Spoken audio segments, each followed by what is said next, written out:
Voilà, gloire au Seigneur, bonsoir à tout le monde. On est bien ici, gloire à Dieu. Merci à Dieu. Est-ce que je peux tirer un peu sur le fil sans rien casser, s'il vous plaît? Voilà, ça serait bien de ne rien casser. Voilà, c'est bon, ça va aller. Voilà, merci Seigneur. Vous inquiétez pas, je ne vais pas venir vous embêter. Les frères qui tiennent le micro, qui viennent voir les gens ont peur. On fait des séminaires avec des copains, c'est leur manière de faire. Ils marchent dans les rangs, ils vont vers les gens. Les gens, ils sont terrorisés. Même ceux qui ne sont pas chrétiens, deviennent chrétiens, ils ont tous peur d'eux. Je ne vais pas venir vers vous, vous inquiétez pas. J'aimerais simplement, peut-être ce soir, dans sa grâce, permettre au Seigneur de venir vers vous. Venir toucher vos cœurs. Il y a de cela, je ne sais plus, 26, 27 ans peut-être. J'étais dans une réunion à Paris. Et puis, à la fin de la réunion, un jeune homme m'a demandé à prendre la parole. Une église sédentaire, c'était. Et puis, le pasteur a laissé la place au petit jeune homme et il a dit ceci. Et moi, j'y crois. Voilà, on marche par la Bible, on n'est pas des visionnaires, mais nous croyons néanmoins que Dieu peut accorder des visions.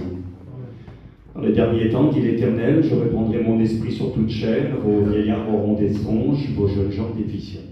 Donc, la vision ne nous dirige pas, on marche par la Bible. Mais on peut avoir des visions en accord avec la parole de Dieu. On n'a pas souvent des visions. Je veux dire même rarement, certains n'en ont peut-être jamais eu. Moi j'ai eu une vision un jour, sérieux. J'étais aux écoles bibliques, dans la salle de cours, je ne me rappelle plus qui faisait le cours, je dirais des bêtises, un de nos professeurs, je ne sais plus qui.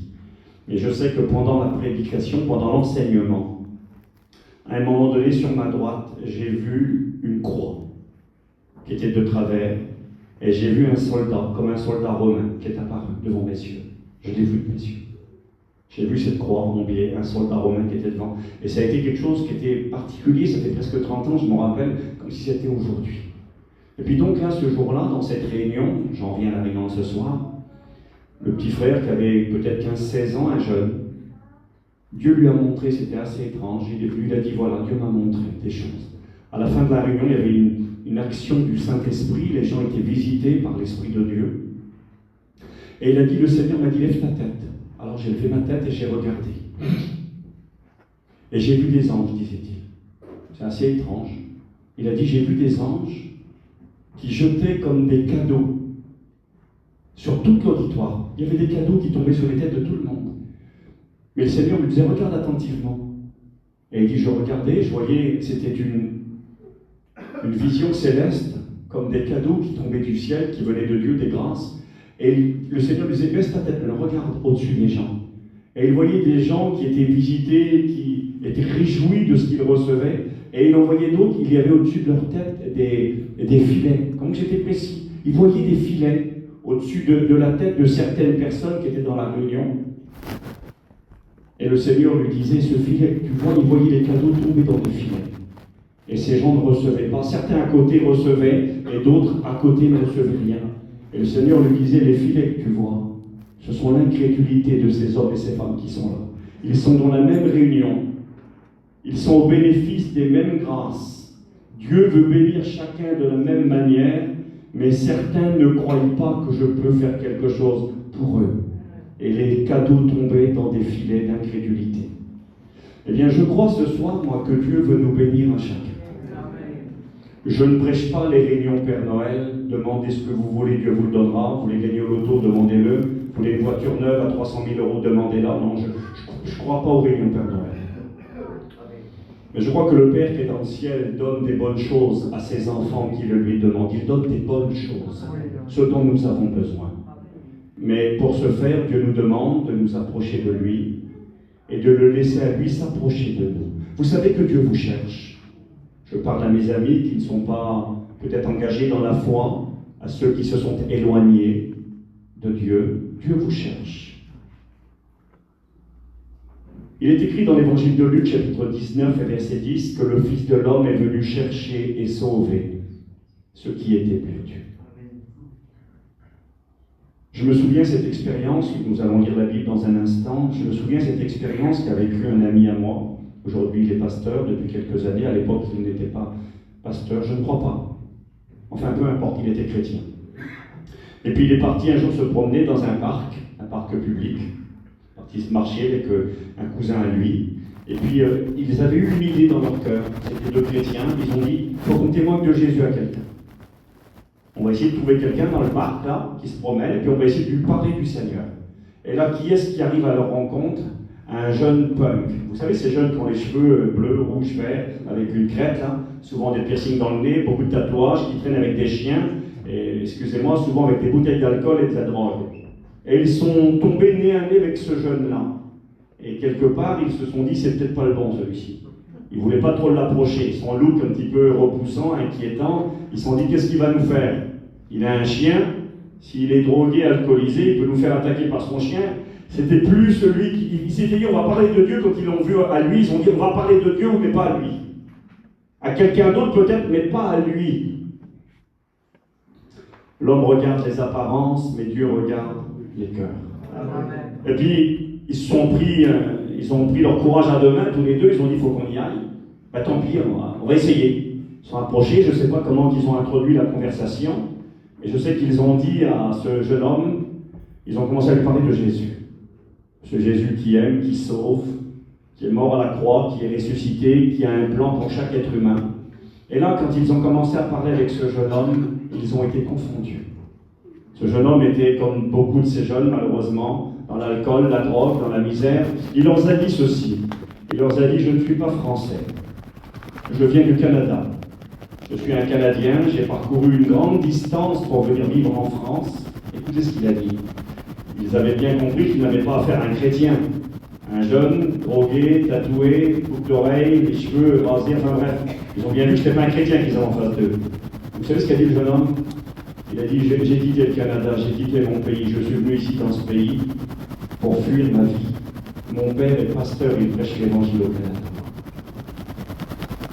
Ils ont tombé dans la volonté de Dieu sur un jeune homme, fils de pasteur, et j'en suis sûr, je ne connais pas ce jeune homme, je ne l'ai jamais rencontré personnellement, je suis sûr que son père priait pour lui. Imaginez votre enfant qui est dans un pays étranger à des milliers de kilomètres de vous. Vous le savez, dans le péché, dans les ténèbres, loin de Dieu, l'intercession du Père, pour que Dieu vienne chercher son Fils. Et là, mes deux copains ont pu parler de Jésus, et ils étaient étonnés de voir que le jeune homme connaissait, intellectuellement toujours. Il connaissait, il savait. Mais quelle leçon pour lui de prendre conscience qu'on ne peut pas fuir l'amour de Dieu, qu'à des milliers de kilomètres de chez lui, dans ses ténèbres, dans sa drogue, dans son alcool, Dieu envoyait vers lui deux jeunes hommes pour lui parler de l'amour de Dieu. Un jour, j'étais en Irlande. Je travaillais en Irlande comme missionnaire. Parmi les travelers, des gens très compliqués, les voyageurs, des gens très difficiles. Et puis, un jour, avec un copain, on a à cœur d'aller visiter une certaine ville là-bas en Irlande. Et puis on part avec le véhicule que nous avons, un camion, et on arrive, on se dit tiens, on va aller mettre, je sais plus, du gasoil ou boire quelque chose à la station-service. Et puis quand on arrive à la station-service pour, donc je sais plus, supposons mettre du gasoil, peut-être, je ne me rappelle plus, mais toujours est-il qu'à un moment donné, on est descendu du camion, et là on est tombé nez à nez avec un traveleur, un voyageur. Et ce garçon-là qui est là, il est connu comme le loup blanc. Il s'appelle David Joyce. Et David Joyce, si vous voulez regarder sur Google, vous verrez plus tard, c'est l'un des plus grands champions de boxe à main nue qu'il y a en Irlande aujourd'hui. Son père a été un grand champion. Son père s'appelle Big Joe. Il a été invaincu. C'est une légende. Il est dans les journaux. Les gens se tirent en photo avec le père. Enfin bref, des gens de génération en génération, l'alcool, la violence, la bagarre. C'est des légendes dans le pays. On lui a demandé son adresse. Il a dit « J'ai pas besoin de vous donner mon adresse. Tout le monde me connaît ici. » C'était pas de la prétention, c'était vrai. Enfin bref, je coupe au cours. On tombe sur ce garçon violent, un garçon fort. Il était en short avec des baskets, il était là pour mettre de l'essence. Et quand on tombe nez à nez sur lui, mon copain le connaissait, je ne le connaissais pas moi. Et puis il m'a dit, viens, on va aller voir le garçon. Là. Et donc j'ai été là-bas, j'ai commencé à causer avec ce garçon-là. Un homme de violence, un homme d'histoire, d'alcool aussi. Et je le regarde, et mon copain, je crois que c'est moi qui traduis pour mon copain, je lui dis, tu sais qui on est? Il a dit, oui, je sais qui vous êtes des Français. Et vous êtes les Français qui parlent de Jésus. C'est beau ça. En Irlande, les Français, ils ont cette réputation. Ce sont les hommes qui parlent de Jésus. Ce sont les serviteurs de Dieu depuis 36 ans qui annoncent l'évangile là-bas. Vous êtes ceux qui parlent de Jésus, oui. Et vous savez ce qu'il nous dit, le garçon-là? Comment Dieu conduit les circonstances? Comment Dieu cherche et veut sauver ceux qui sont perdus? Il nous met sur sa route à lui. Il vient de finir un combat, il a des histoires par-dessus la tête, il est en train de mettre du gasoil, et il nous dit ceci, on lui dit rien. Il nous dit, j'en ai marre de boire, j'en ai marre de me battre, j'en ai marre des histoires, je voulais que tout s'arrête.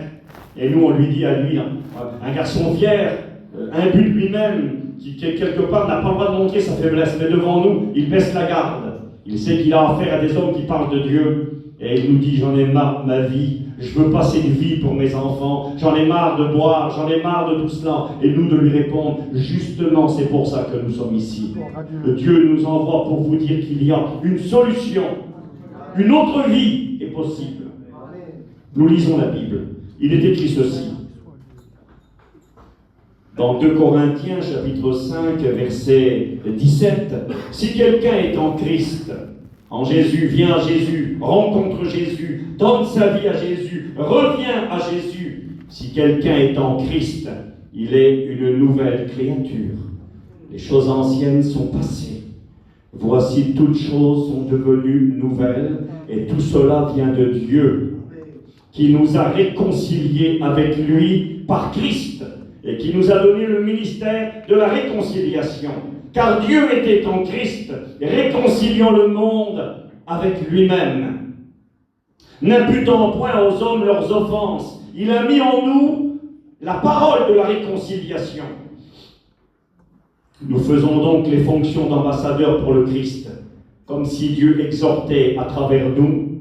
Nous vous en supplions au nom du Christ, soyez réconciliés avec Dieu. Je ne sais pas si vous avez compris toute la lecture. L'apôtre Paul nous parle ici et nous rappelle que si quelqu'un rencontre réellement Jésus, il est possible de tout recommencer à zéro. Il est possible de devenir une nouvelle création, une nouvelle créature, un cœur nouveau, une vision nouvelle, une vie nouvelle. L'ardoise du passé est effacée. Toute chose devient nouveau. C'est ce que nous présente l'Écriture. Et ce soir, j'aimerais vous parler d'un personnage dans la Bible.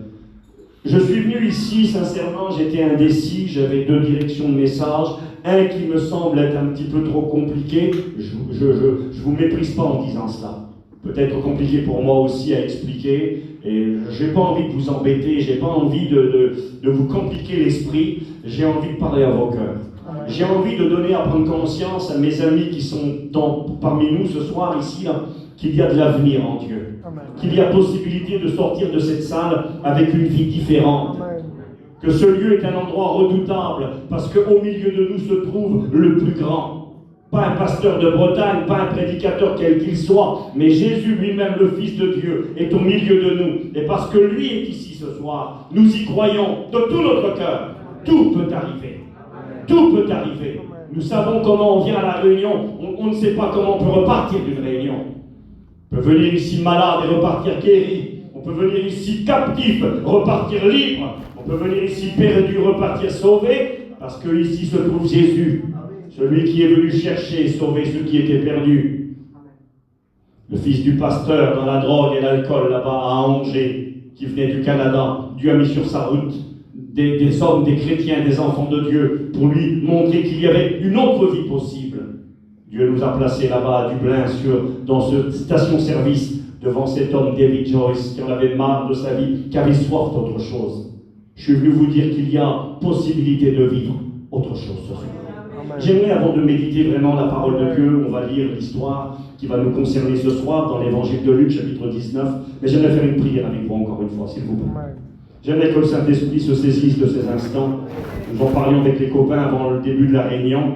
Nous, les pasteurs, nous ne sommes pas des conférenciers, on ne fait pas des conférences. On n'est pas là pour apporter des discours et parler. On est là parce que nous croyons que celui qui nous accompagne est vivant et que derrière nos paroles, il y a la vie de Dieu, il y a la puissance de Dieu. Parce que la prédication de l'Évangile, c'est une démonstration d'esprit et de puissance. Tout peut arriver. Voulez-vous qu'on prie ensemble le Seigneur? Courbez vos fonds, demandez à Dieu de vous parler et de vous visiter ce soir. Que Dieu soit béni. Je demande à mon fils de prier pour moi et pour chacun d'entre nous. Oui, Seigneur, merci.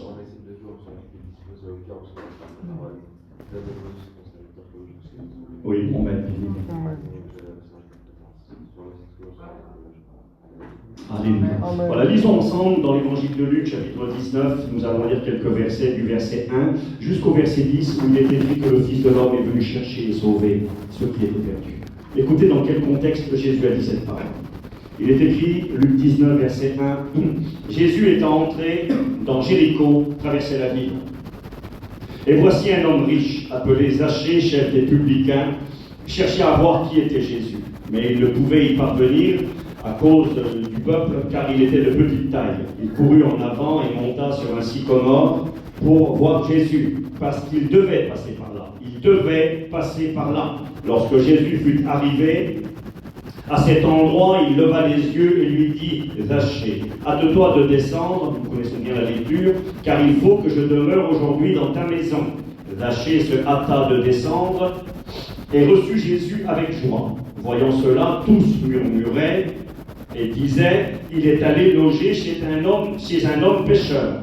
Mais Zachée, se tenant devant le Seigneur, lui dit, voici, Seigneur, je donne aux pauvres la moitié de mes biens, et si j'ai fait tort de quelque chose à quelqu'un, je lui rends 4 fois plus. Et Jésus lui dit, le salut est entré aujourd'hui dans cette maison, parce que celui-ci aussi est un fils d'Abraham, car le Fils de l'homme est venu chercher et sauver ceux qui étaient perdus. Ce message que je vais partager avec vous est un message, bien sûr, premièrement pour celui qui est entré dans ce lieu loin de Dieu, pour celui qui est rentré de Dieu avec sa misère, avec sa vie triste, monotone, sans beaucoup d'espoir, avec sa vie de servitude, d'esclave du péché qui domine les hommes. Mais c'est aussi un message pour celui et celles qui appartiennent à Dieu et qui ont autour d'eux des personnes dans ces situations-là. Vous savez, parfois nous perdons courage. Nous perdons courage face à nos enfants qui sont parfois durs et rebelles. Vous savez, il faut comprendre quelque chose. Dieu n'a pas de petits-enfants. Dieu n'a pas de petits-enfants. Dieu n'est pas un grand-père. Dieu est un père. Il est écrit, Jean 1, verset 12, que tous ceux qui reçoivent Jésus dans leur cœur, par la foi, leur est donné le pouvoir de devenir enfants de Dieu. On devient enfant de Dieu, c'est pas parce qu'on est devenu enfant de Dieu que nos enfants sont les petits-enfants de Dieu. Dieu n'a pas de petits-enfants. On ne peut être que enfant de Dieu, ou alors on est un étranger pour Dieu. Et c'est parfois compliqué, parce que lorsqu'on grandit dans des familles dites chrétiennes, et qu'on fréquente les réunions depuis son plus jeune âge, on a parfois le sentiment d'être des chrétiens. On se dit, mais moi je suis chrétien, j'ai grandi toute ma vie dans les réunions. Il y a un pasteur de chez vous qui dit parfois que c'est pas parce que tu restes 20 ans dans un garage que tu deviens une voiture. Vous le savez. C'est pas parce qu'on a grandi dans l'église que nous sommes forcément des chrétiens. Nous devons à un moment donné mettre un petit peu d'essence à l'intérieur. Le même pasteur dit aussi, tu plonges une voiture dans une piscine d'essence, elle ne démarrera pas. Il faut mettre un peu d'essence à l'intérieur du réservoir. Et tu mets 1 litre et c'est suffisant, et tu tournes la clé et ça marche. Et il serait peut-être temps que ça rentre à l'intérieur maintenant. D'être plongé dans la piscine depuis ton enfance n'a pas fait de toi un chrétien. Il faut que ça rentre à l'intérieur maintenant. Que tu ouvres le bouchon et que tu laisses mettre à l'intérieur du pétrole, et ça va fonctionner, ça va s'allumer, ça va marcher. Cette histoire que nous connaissons fort bien, vous et moi, j'aimerais vous la rappeler, pour vous rappeler comment Dieu fonctionne. Et vous savez, quand on prêche, on pense à plein de choses, on ne dit pas tout ce que l'on pense, heureusement. Quand il est écrit à la fin, le Fils de l'homme, car le Fils de l'homme est venu chercher et sauver ceux qui étaient perdus. Je ne sais pas si tout le monde a fait attention, mais pour les lecteurs de la Bible, ce verset parfois est mal compris.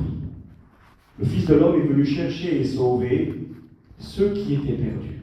Et nous, dans notre esprit, le ceux, c'est C-E-U-X, qui était E-N-T au pluriel. Pour nous, ça veut dire tous les gens qui étaient perdus.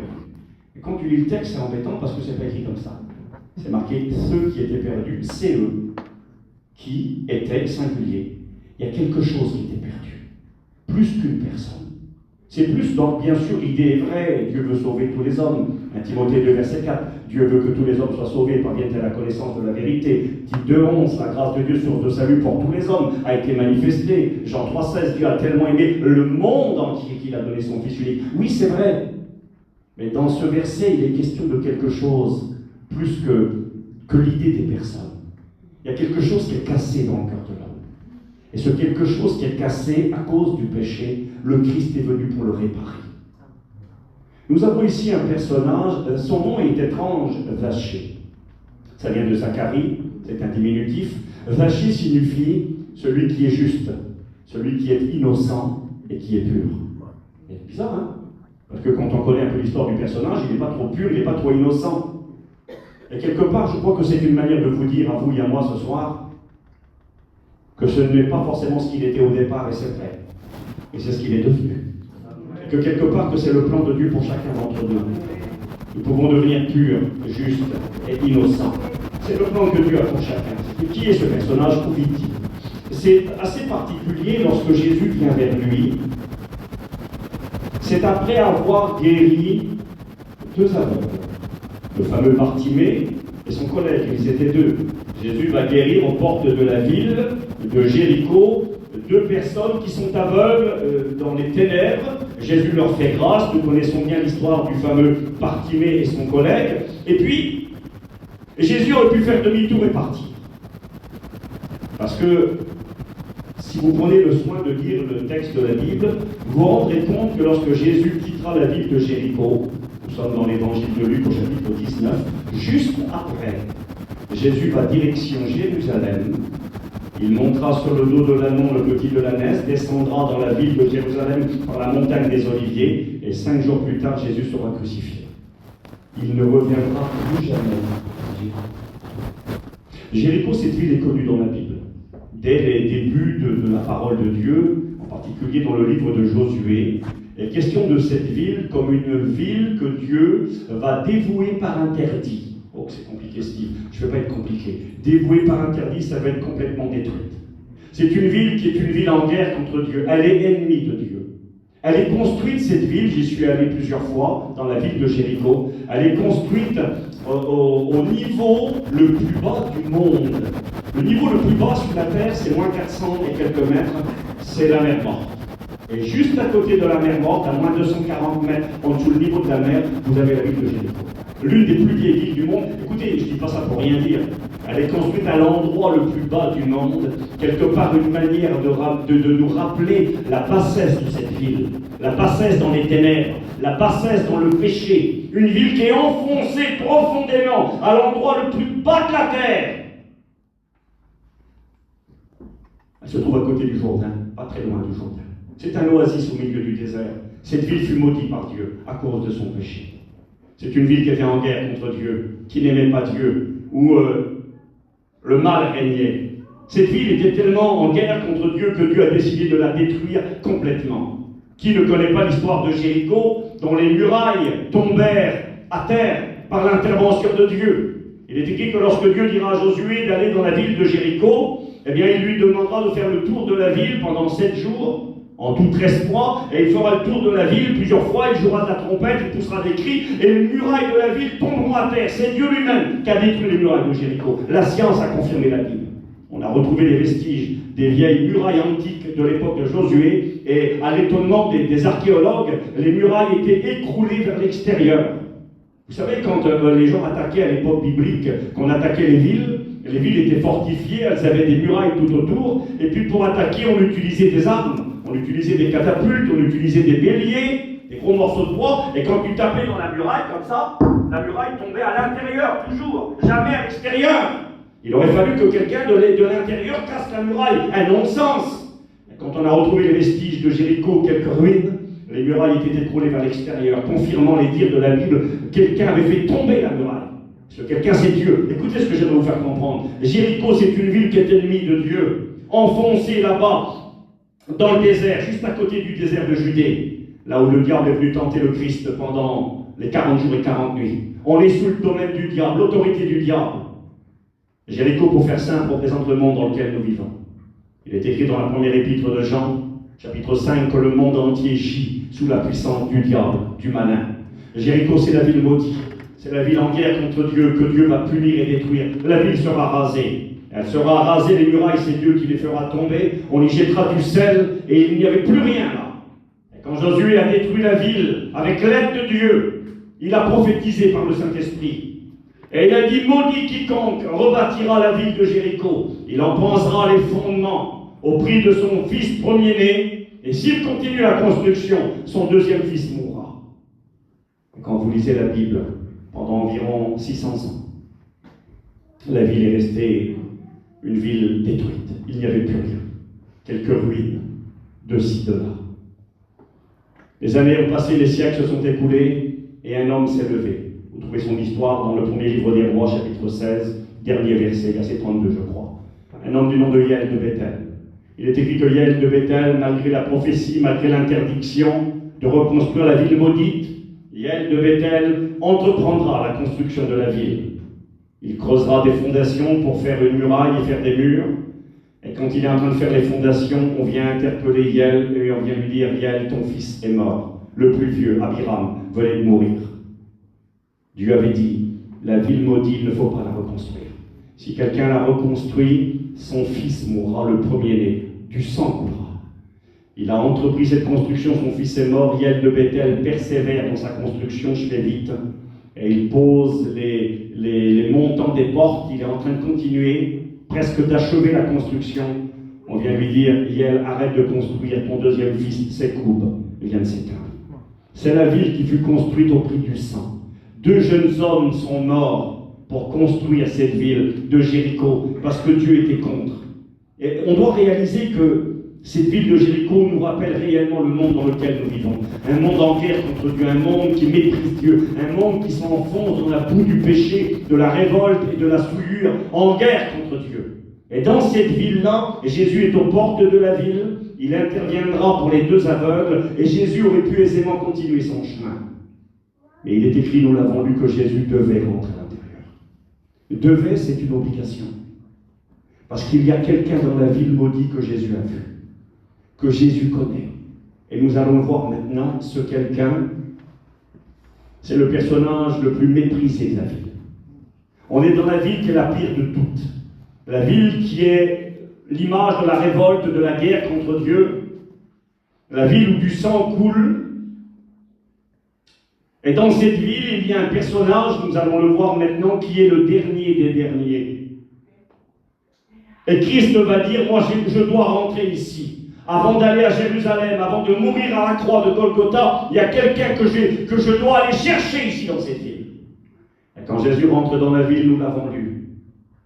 Je coupe les détails. Il tombera nez à nez avec un personnage qui est monté là-haut, en haut d'un arbre, en haut d'un sycomore. C'est assez particulier. Je ne sais pas si quelqu'un ici est déjà allé en Israël ou à Jéricho. Non, tu n'as jamais été, je lève main. Quelqu'un a déjà été en Israël, non? Oui. Non, personne pour l'instant. Oui. Tu as déjà été à Jéricho? Tu te rappelles? Oui. Alors, quand on va là-bas, on voit un grand arbre, le sycomore. On voit le sycomore parce qu'il y en a qu'un. Écoutez-moi 2 secondes. C'est assez étrange cette histoire. Hein. La logique, ça aurait dû être écrit, à la limite, Zachée, qui était de petite taille, monta dans un arbre, un palmier. Un palmier, oui, c'était la logique, un palmier. Des palmiers, il y en a partout. D'ailleurs, c'est la ville des palmiers. La ville des roses et des palmiers. Des sycomores, il n'y en a quasiment pas. J'y suis allé plusieurs fois, il y a un seul sycomore dans la ville. On l'appelle le sycomore de Zachée. Alors, est-ce que c'est celui-ci? Je ne crois pas. Mais ce qui est intéressant, c'est qu'il n'y en a qu'un. C'est quelque part l'idée de nous rappeler que ce n'est pas logique. Et que quelque part encore, si l'histoire a lieu et que cet arbre est mentionné, c'est certainement que Dieu a quelque chose à nous dire. Parce que la logique, ça aurait été, je ne sais pas, quand on est chez vous, des palmiers, il y en a partout. Donc de parler d'un palmier, on n'en fait pas toute une affaire, il y en a partout autour de vous. Dans cette ville, il y a plein de palmiers, mais des sycomores, là, il semblerait qu'à Jéricho, il n'y en a quasiment pas. Ou pas comme celui-ci. Il monte sur cet arbre. Certains ont dit qu'il voulait se cacher. C'est écrit, c'est marqué parce qu'il voulait voir Jésus. Il veut voir Jésus. Et moi, je crois, mes amis, qu'il y a des gens parmi nous, dans nos familles, parmi ceux qui nous environnent, ici ce soir. Si vous êtes là et que vous n'êtes pas chrétien, vous n'en êtes peut-être même pas conscient. Et vous êtes ici parce que Dieu vous cherche. Vous êtes ici parce que quelque part, vous voulez aussi voir Jésus. Qu'est-ce que je vais faire, moi, le samedi soir, dans une réunion évangélique? Je ne suis pas chrétien, c'est samedi, il y a les divertissements, il y a les amusements, il y a les boîtes de nuit, il y a les bars. Qu'est-ce que je viens faire à l'église? Je ne viens pas ici, moi. Non, mais tu es ici ce soir parce que toi aussi tu veux voir Jésus. Tu es ici parce que sans t'en rendre compte, je le répète, lui te dirige, t'attire et il t'a attiré ici. Je me dépêche. Il est monté dans un arbre, un sycomore. Est-ce que tout le monde sait c'est quoi un sycomore? On cite ce nom sans forcément savoir qu'est-ce que c'est qu'un sycomore. Un sycomore, C'est un arbre sauvage. Exactement un figuier sauvage. Un sycomore, c'est un figuier. Il produit des figues, évidemment, vous me direz, mais un figuier sauvage. Il produit des figues qui ne sont pas comestibles. On ne peut pas les manger. Les figues que produisent le sycomore sont des figues amères. On s'en servait pour donner à manger aux bêtes, aux animaux, parce que les fruits ne sont pas comestibles. Et quelque part, c'est ce qu'on va retrouver dans la vie de cet homme, Zachée, lorsqu'il rencontre le Christ. On se servait du bois du sycomore. Il est connu, cet arbre, en particulier en Égypte. L'Égypte représente le monde, tout le temps dans la Bible, où Satan règne, le pharaon de ce monde. Et en Égypte, on cultivait les sycomores parce que leur bois, le bois du sycomore est très très dur et il se conserve dans le temps. Vous savez qu'est-ce qu'on faisait avec le sycomore, pour ceux qui ne le savent pas peut-être? On faisait des cercueils. On faisait les sarcophages des pharaons égyptiens. J'aimerais que vous compreniez l'image qui va ressortir derrière cet arbre et que cette rencontre, à ce moment précis, dans ce lieu précis, n'est pas le fruit du hasard. Je le répète, il n'est pas monté dans un palmier, ça aurait pu être le cas. Il va choisir un arbre qui va illustrer la vie qu'il a. Un arbre qui représente la mort. Excusez-moi, on fait des cercueils avec le bois. On met des morts à l'intérieur, c'est la mort. Il produit des fruits non comestibles, inutiles, amers. Et pourtant, c'est intéressant, quand j'avais fait la petite recherche, il pousse des feuilles cet arbre. Et les feuilles, elles ont une forme particulière. Elles poussent en forme de cœur. Les feuilles d'un sycomore, ça fait des cœurs comme ça. Et puis quand je méditais ce message, Dieu me disait, un arbre qui représente la mort, qui produit des fruits que l'on ne peut pas manger. Un arbre inutile quelque part, et qui pousse des feuilles en forme de cœur, qui est un message qui quelque part voudrait dire, j'ai besoin de c'était un métier. Nous avons dans la Bible un homme de Dieu qui était prophète, qui deviendra prophète. Et quand il parle de lui-même, dans le livre de Amos, au chapitre 7, regardez ce qu'il est écrit. Amos se présente. Il deviendra le prophète Amos, mais il dira ceci. Amos 7, verset 14. Amos répondit à Amatsien, je ne suis ni prophète, ni fils de prophète. Il n'avait pas fait les écoles, il y avait des écoles de prophètes, ça existait. Il entend dire, moi je ne suis pas prophète parce que j'ai fait une école particulière, parce qu'on m'a formé à cela. Il dira, je ne suis ni prophète, ni fils de prophète, mais je suis berger et je cultive des sycomores. Il dit, mon métier à moi, c'est de cultiver les sycomores. Quel drôle de travail. Tu es en train de nous dire, Steve, que ce bois-là, ces herbes-là ne servent pas à grand-chose. Des cercueils pour faire les morts, pour mettre des morts dedans, des fruits qui ne servent à rien du tout. Qu'est-ce qu'on va faire? Pourquoi cultiver? Et vous savez comment on cultivait les sycomores? Pour ceux qui ne le savent pas, encore une fois, je n'ai pas la prétention de vous apprendre quoi que ce soit. Mais les sycomores, c'était un travail très pénible et il fallait beaucoup de patience, très très long. Il fallait prendre un morceau de bois avec un morceau de pic en fer au bout. Et il fallait prendre le temps de piquer chaque fruit. Sur l'arbre, il pouvait y avoir 1000 fruits, 2000 fruits, 5000 fruits. Le sycomore a une particularité, tu lui fais une balafre, tu balafres l'écorce de l'arbre, tu viens 3-4 jours après, il y a 6-7 fruits qui ont poussé. Il donne beaucoup de fruits. Il donne 7 fois du fruit par an. Un arbre qui produit beaucoup. Mais quand il produit des fruits, tu ne peux rien en faire à part les donner aux bêtes. À moins que le métier du berger Amos. Moi, je cultive les sycomores. Je leur donne du temps, j'ai de la patience. Tu prends un bout de bois et tu piques un fruit. 2, 3, 4, seulement des heures, des heures. Quand tu as fini, tu attends 4 ou 5 jours. Tu reviens 4 ou 5 jours plus tard. Et tu viens prendre le même fruit, c'est le même arbre. 4 jours avant, 5 jours avant, c'était des fruits pour les bêtes. Des fruits non comestibles, amers. Au bout de 4-5 jours, quand chaque fruit avait été percé, toute l'amertume était sortie, avait coulé. Le fruit était devenu comestible et tout. Cet homme, Zachée, il est dit de lui qu'il est percepteur d'impôts. C'est un publicain. Il est même précisé qu'il est le chef. Généralement, ce métier, percepteur d'impôts, ne sont pas forcément les gens les plus aimés dans la société, quels qu'ils soient. Qui aime bien un percepteur d'impôts qui vient chez vous réclamer l'argent pour l'État? Généralement, personne n'aime beaucoup ces gens-là. Mais à l'époque biblique, encore bien plus. Je vous rappelle, pour ceux qui ne le savent pas, Je ne vous méprise pas. Un jour, j'ai posé la question dans l'église où j'ai été pasteur pendant une vingtaine d'années. Et j'ai posé la question si tout le monde savait ce qu'était un publicain. Et j'ai posé la question à ma mère. Ma mère s'est baptisée, elle avait 13 ans, elle en a aujourd'hui 70. Et puis, elle a grandi dans la mission, elle s'est baptisée. Son oncle, c'était Mans Buville, le premier prédicateur de la mission. Donc, ma mère a grandi dans les églises. Et l'histoire de Zachée, elle l'a écoutée à toutes les sauces. Et j'ai posé la question à ma mère, je dis, maman, tu sais c'est quoi un publicain? Ma mère, c'est une femme très simple, assez apaisée. Elle m'a dit, non, mon fils, je ne sais pas ce que c'est un publicain. Alors, c'est pas humiliant, ni dégradant, c'est pas tout. Les publicains, pour ceux qui peut-être n'en ont pas conscience, c'était les gens les plus haïs parmi le peuple juif à l'époque de Jésus. Pas simplement parce qu'ils percevaient l'impôt. Vous savez, les impôts, il faut payer les impôts. C'est marqué dans la Bible, rendez à César ce qui appartient à César. Il y a des impôts à payer pour financer les hôpitaux, financer les routes, enfin bref. Mais à l'époque, le problème n'était pas celui-ci. Le problème c'est que Israël, elle était occupée par un peuple étranger qui était les Romains. Les Romains étaient des envahisseurs. Ils avaient envahi le pays, conquis le pays, un peu comme nous, la Deuxième Guerre mondiale, les Allemands qui avaient conquis la France. Et les publicains étaient haïs d'une haine énorme, parce que ces hommes-là avaient décidé de percevoir les impôts, mais pas pour leur peuple, pour le peuple envahisseur, pour les conquérants. Ils étaient devenus des collaborateurs. Ça existait pendant la guerre. On les appelait les collabos. C'était les Français qui travaillaient pour les soldats allemands, pour les nazis. Ils étaient haïs. Il y a eu des femmes collabos. Quand la guerre s'est terminée, on leur a rasé la tête pour les humilier. Il y a eu des hommes collaborateurs qui ont collaboré avec l'ennemi, qui ont trahi leur peuple, qui ont vendu leur peuple. Quand la guerre s'est finie, certains ont passé au tribunal, ont été condamnés à de lourdes peines. Certains même ont été assassinés, ont été tués. Des collaborateurs. Et c'était ce qu'étaient les publicains. Des collaborateurs, les ennemis de la nation. Ils avaient renié Dieu. Parce qu'on est obligé de renier Dieu pour travailler pour l'ennemi. Prendre l'argent de son peuple et le donner à l'envahisseur. Et ils étaient particulièrement haïs parce qu'en plus, non seulement de prendre l'argent de leur peuple pour le donner à l'ennemi, mais en plus, ils s'en mettaient plein les poches au passage. Les publicains, généralement, étaient des voleurs.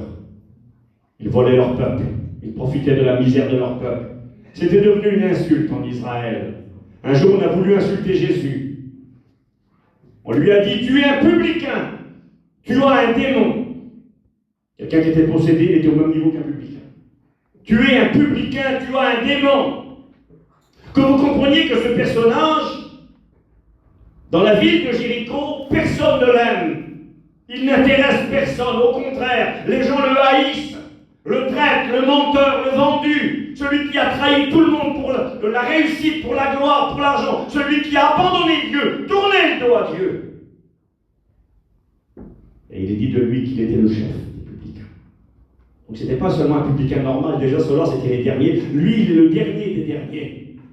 C'est-à-dire il récoltait dans toute la région, il allait voir les différents traîtres, il leur demandait des sous pour donner à l'ennemi romain et il s'en mettait plein les poches. Il vivait dans une grande maison. J'aimerais que vous compreniez que ce personnage, il est le dernier des derniers. L'arbre dans lequel il est, c'est lui. Il est mort dans son péché. Loin de Dieu, il produit des fruits pourris. Des mauvais fruits. Regardez ce que dit l'Écriture. J'ai noté ce petit verset tout à l'heure. Romains 6, 21. Paul dira, quel fruit portiez-vous alors? Il parle avant qu'on rencontre le Seigneur. Il dira, rappelez-vous, rappelons-nous, rappelle-toi Steve, je m'en rappelle très bien. Quel fruit portiez-vous alors? Des fruits dont vous rougissez aujourd'hui. Car la fin de ces choses, la fin des fruits qu'on portait avant, car la fin de ces choses, c'était la mort. On portait un fruit qui amenait à la mort, un fruit empoisonné et qui détruisait tout autour de nous. Mais il dit, mais maintenant, Romains 6, 22, vous avez pour fruit la sainteté. Romains 7, 5, nous portions des fruits pour la mort. Ce n'était pas tellement des beaux fruits. C'est ce que vous étiez, c'est ce que nous étions. C'est peut-être ce que tu es ce soir. Non mais franchement parlé. Qu'est-ce que tu apportes autour de toi? Quels sont les fruits que tu apportes? Je ne voudrais pas parler de moi ce soir, mais je me rappelle quels fruits j'ai portés autrefois, puis Paul, combien tu as raison, des fruits dont vous rougissez aujourd'hui. On ne témoigne pas souvent, puis à la limite, on n'aime pas témoigner. Moi, je n'aime pas témoigner de ce que j'étais avant. J'ai tellement honte. Des fruits pourris, des fruits mauvais.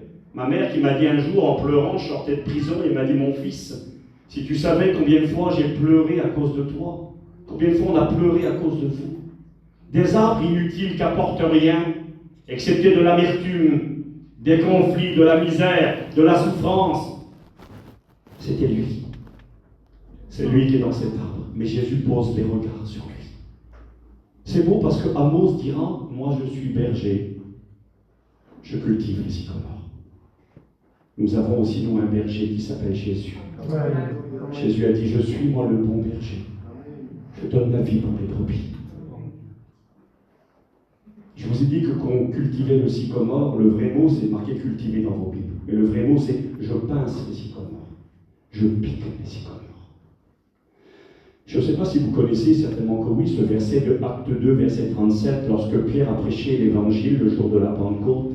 Il a prêché le berger qui cultive les sycomores, qui est rempli de patience, qui est capable de transformer un arbre qui produit des fruits mauvais, amers, qui ne servent à rien, en un arbre qui produit des fruits utiles. Un arbre qui a besoin d'être aimé, mais que si on s'en occupe, va tout changer. Il faut prendre le temps de percer et d'enlever l'amertume. Il est écrit dans Acte 2, 37, donc Pierre prêche l'évangile, le jour de Pentecôte. Il y a des milliers d'hommes et de femmes qui écoutent la parole de Dieu, et c'est marqué comme ça. Ceux qui écoutèrent le message eurent le cœur vivement touché. Vous avez raison, c'est comme ça que c'est marqué dans la traduction de Louis II. Le mot qui est utilisé quand il est écrit, ils eurent le cœur vivement touché et ils dirent à Pierre, homme, frère, que ferons-nous? Et Pierre de leur répondre, repentez-vous et que chacun de vous soit baptisé à cause du pardon des péchés, vous recevrez le Saint-Esprit. Ils ont le cœur tellement touché, ils en sont au baptême. Ils eurent le cœur vivement touché. Une traduction dira, ils eurent le cœur transpercé. C'est plus que touché. Hein. Et une traduction, je l'ai notée, mais ce n'est pas tellement important, dit ceci. Ils eurent le cœur piqué. Piqué par la parole. Si tu laisses le Seigneur piquer ton cœur, que la parole produit un effet, qu'elle te percute, qu'elle te touche, que tu dis oui Seigneur, c'est moi. C'est moi Zaché dans l'arbre. Bon, je ne suis peut-être pas si grave que lui. Lui, c'était le dernier des derniers, dans la ville maudite, tout au bout là-bas. Fini, au fin fond du monde, au fin fond de la terre, au milieu du désert. Toutes ces choses que j'ai essayé d'énumérer. Jésus vient chercher lui. Quelque part, écoutez-moi ce que je vais vous dire. Il vient chercher le pire des pires, le dernier des derniers, le méprisé, le haï de tous, pour faire comprendre à tous les hommes que s'il y a de l'espoir pour les sycomores qui donnent des fruits amers comme Zaché, il y a de l'espoir pour tous les hommes. Amen. Si le dernier, le maudit, le méprisé, le traître, celui qui a abandonné, qui a tourné le dos à Dieu, Jésus dit, lui aussi c'est un fils d'Abraham. Le salut est entré aujourd'hui dans cette maison. Il était dit que les gens murmuraient. Moi je comprends pourquoi ils murmuraient. Vous savez qu'il y a des hommes et des femmes autour de nous, que si demain ils viendraient à l'église et qu'ils deviendraient des chrétiens, les gens murmureraient. Ils diraient comment lui, chrétien, elle chrétienne, non mais tu plaisantes, elle chrétienne, t'as vu la vie qu'elle a fait cette fille-là, t'as vu jusqu'à où elle a été, t'as vu la misère qu'elle a fait à ses parents, la misère qu'elle a fait à sa famille, pour elle c'est possible, non pour elle c'est pas possible. Eh bien ce qui n'est pas possible pour les hommes est possible pour Dieu. Et c'est ce que Jésus nous apprend, c'est là qu'il dira, le Fils de l'homme est venu chercher et sauver ce qui était perdu, il était en train de dire aux gens qui l'entouraient, aux gens religieux, mais aux gens du peuple, peut-être même aux disciples. Disciples qui peut-être étaient gênés, Jésus, mais qu'est-ce que tu fais? Pas chez lui, chez tout le monde, mais pas chez lui. Moi j'aime comment Jésus parle à cet homme. Quand il est en haut de l'arbre, il lui dit pas, percepteur d'impôts, voleur, traître ta nation, vendu, collaborateur, descends de l'arbre. C'est pas comme ça qu'il l'appelle. Il appelle par son nom, le pur, innocent, le juste. Vous savez, c'est important de considérer que quand Jésus regarde chacun d'entre nous, celui qui lui appartient encore ce soir, l'étiquette qu'on a mise sur toi, et les étiquettes sur nous, les gens mettent des étiquettes sur nous. Menteur, alcoolique, drogué, excusez-moi, adultère. Ils font des étiquettes. Mais s'ils petit garçon, tu ne le connais pas, mais non, comment qu'il est? Ben, il est. Je vois pas. Mais lui, l'alcoolique! Oui, je vois qui c'est celui-là. Celui-là qui embête tout le monde, là, tu vois? Tu sais bien la fille qui a été mariée 10 fois, elle, là. Ben, c'est comme ça qu'on reconnaît les gens. On met une étiquette sur eux. Vous rigolez, la Samaritaine, elle existe dans la Bible, mais il n'y a pas dans la Bible qu'elle existe. Oui, bien sûr que c'est vrai. Puis c'est valable pour les voyageurs, pour les marnouches, c'est valable pour les sédentaires. Et avec le respect que j'ai pour vous, c'est valable pour les Catalans, les Espagnols. Le péché est universel. Et vous savez que c'est vrai. Des fois on fait les choquer, il ne faut pas dire ça, c'est vrai. Ça existe. Et il y a des personnes sur qui on met des étiquettes. Et on dit celui-là c'est fini, elle c'est foutu, elle a été trop loin, il en a trop fait. Il est là au-delà, cache-toi mon copain. Certains ont dit qu'il se cachait, je ne crois pas, mais allez, supposons. J'aurais compris un mythe qui se cache. Mais lui, ce qu'il veut, c'est voir Jésus. Parce que quelque part, il en a marre de sa vie. Il en a marre de produire des fruits pourris. Il en a marre d'être inutile. Et il est prêt à croire la bonne nouvelle que cet homme prêche en bas. Il a écouté parler de Jésus. Et il est prêt à croire qu'il veut le voir à lui. Jésus peut-il s'intéresser à lui? Oui, il s'intéresse à lui. Il s'arrête pour lui. Jésus s'arrête pour toi. Qui que tu sois, quoi que tu aies fait.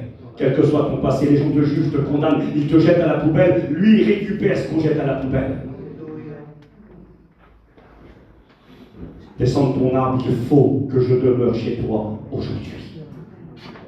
C'est peut-être temps de descendre de ton orgueil, de ta position, de ta misère, et d'accepter de t'humilier un petit peu, de dire oui Jésus, viens chez moi. Viens faire du dépendance, viens percer, viens enlever la vertu, toi les conflits chez moi. On ne se parle plus avec mon père, ma mère, mes frères, mes sœurs, toi les problèmes qu'on a chez nous, mon foyer qui est cassé, toi tout ce qui se passe dans vos vies. Seigneur, on a besoin de toi. J'aime que tu viennes enlever toute cette amertume. On veut devenir des arbres qui donnent du bon fruit, qui deviennent utiles, le bon fruit de l'esprit. L'amour, la paix, c'est pas un rêve, c'est ce que le Saint-Esprit produit. Il transforme l'amertume, il l'enlève. Et il emmène l'amour, la paix, la joie, la patience, la bonté, la douceur, la maîtrise de soi, la facilité à pardonner. C'est ce que lui emmène dans le cœur. Le fruit de la lumière consiste en toutes sortes de bonté, de justice et de vérité. J'ai été cet arbre pourri que les gens évitaient, avec qui les gens n'aimaient pas être, avec qui les mamans n'aimaient pas qu'on soit avec nous. Nous étions ces arbres de sycomore qui apportent la mort et qui ne sont inutiles. Mais le Christ est venu piquer nos vies, nos cœurs. Et aujourd'hui, dans le monde entier, on apprend, on essaye de faire connaître la puissance de qui est le Christ.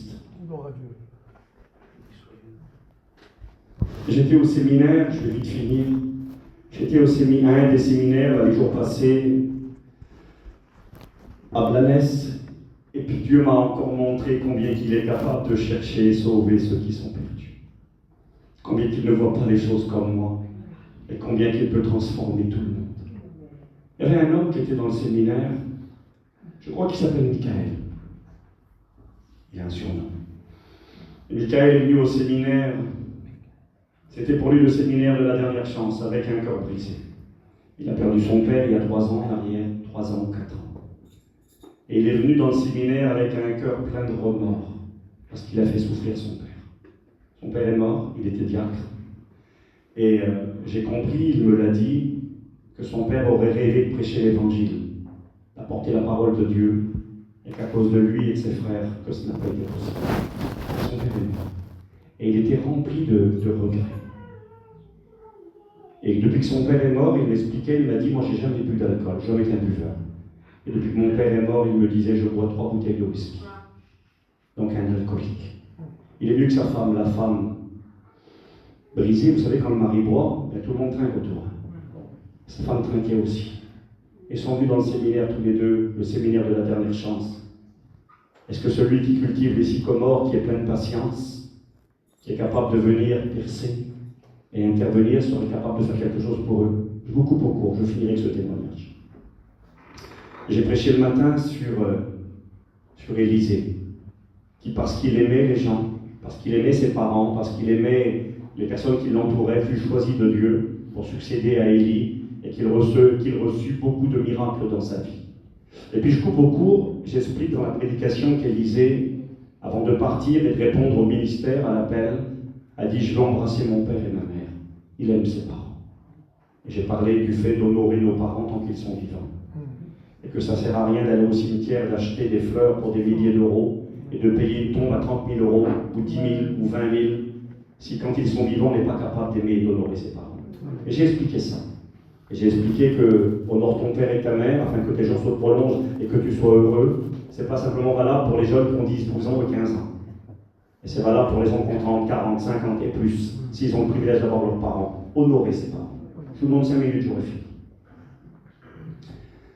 Et quand je dis ça, qu'il ne faut pas honorer nos parents quand ils sont morts, écoutez-moi, regardez-moi, j'ai fini. Il éclate en sanglots. Et il s'en va, il sort de la réunion. Il s'en va de la réunion, il va au bar qui est juste en face, à l'hôtel Planès, vous connaissez peut-être, il y a deux hôtels, et en face il y a le bar. Il va au bar directement, écoutez l'effet que produit la réunion sur lui. Il va au bar, il se commande un verre de whisky, et il se saoule toute la journée. Tellement qu'il se prend en dégoût. Il dit, c'est pas vrai ce que j'ai fait à mon père, c'est pas vrai la souffrance. Il m'a dit ça, il m'a dit, j'aurais préféré que ce soit ma mère qui meure comme mon père. Il devait vraiment aimer son père, mais il a fait tellement de misère, tellement de fruits amers. Et puis pleurait, et il a bu toute la journée. Et le soir, il est venu à la réunion complètement sous. Il a bu toute la journée. Dieu peut-il faire quelque chose avec quelqu'un complètement sous? Et pour finir, mes amis, il s'est assis au premier rang, juste là, devant moi. J'ai commencé à prêcher la parole de Dieu. Et j'ai prêché sur comment Dieu voit un perdu. Le regard de Dieu sur un perdu. Et pendant que je prêche, il est devant, il fait de la vie. Il crie, il est sourd, un homme sourd. Il crie, il trouble la réunion. Et je vois que son cœur est meurtri. Et avec la compassion que Dieu nous donne, je vais vers lui, je le prends dans mes bras, je prie pour lui. Je ne peux pas prêcher, c'est trop compliqué. Il fait pleurer, il fait que crier, il trouve tout le monde. Je viens devant, je le prends dans mes bras, je prie pour lui, je le serre contre mon cœur, je prie de tout mon cœur pour lui. Il se rassoit, mais il continue à gémir et à pleurer. Il sortira 2 fois de la réunion. Les gens vont retourner le chercher. Imaginez la pantomime dans la réunion.